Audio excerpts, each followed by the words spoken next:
સુરત જિલ્લાના બારડોલીના આરટીઓ કચેરી બારડોલીના અધિકારીઓ દ્વારા શાળાઓમાં વર્દી મારતા વાન ઇકો ચાલકોની તપાસ શરૂ કરાઈ હતી, જેમાં કેટલીક અસુવિધાઓ નિયમો નહીં જળવાતા આરટીઓ દ્વારા એક નહીં બે નહીં પરંતુ 10,000થી વધુનો મેમો આપવાની કાર્યવાહી કરાઈ હતી, જેથી શાળાના બાળકોને લઈને જતા વાન ઇકો ચાલકોમાં રોષ ઊભો થયો છે।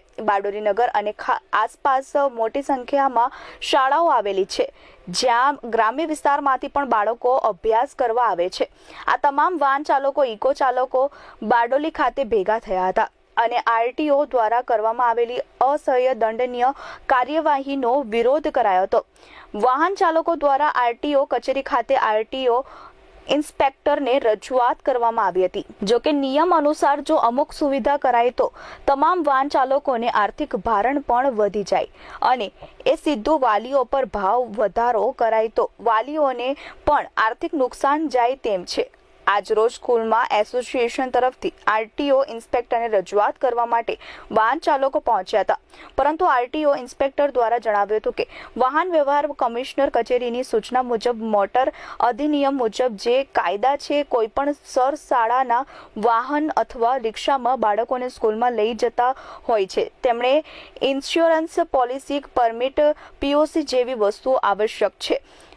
ઓવર સ્પીડ લિમિટ, સ્કૂલ બસમાં જીપીઆરએસ કેમેરા જેવી બાબતોની પણ ઉમેરો કરવામાં આવે છે। સ્કૂલમાં બાળકોને લઈ જતી જે વાહનો છે તેમાં ટેક્સી પાસિંગ કરાવવાનું ફરજિયાત રહેશે। વાહનોમાં ચાલતા વાહનો માટે આરટીઓમાં તાત્કાલિક કામ થઈ જાય તેના માટે અલગથી સુવિધા ઉપલબ્ધ કરવાની તૈયારી કરી દીધી છે। આજરોજ સ્કૂલ વાન એસોસિએશન તરફથી ચેકિંગ બાબતે રજૂઆત કરવામાં આવેલી હતી। હવે હાલમાં નવું શાળાનું સત્ર સ્ટાર્ટ થઈ રહ્યું છે, તો વાહન વ્યવહાર કમિશનરશ્રીની કચેરીની સૂચના મુજબ અને જે મોટર વ્હીકલ અધિનિયમ અને જે અન્ય કાયદા છે તે મુજબ કોઈપણ શાળાના વાહન અથવા રિક્ષા જે છે શાળાના બાળકોનું પરિવહન કરતા હોય તો તેમના માટે જેમના ઇન્સ્યોરન્સ છે, પીયુસી છે, પરમિટ છે, ફિટનેસ છે, આ બધી વસ્તુ આવશ્યક છે। વધુમાં આના સિવાયની પણ જે સ્પીડ લિમિટ છે, સ્કૂલ બસની વાત કરીએ તો એમાં જીપીએસ કેમેરા જેવી બાબતોનો પણ ઉમેરો કરવામાં આવેલો છે। તો તમામ શાળાના સંચાલકોને આપના માધ્યમથી અમે રિક્વેસ્ટ કરીએ છીએ કે જે આરટીઓના તમામ નિયમોનું પાલન થાય।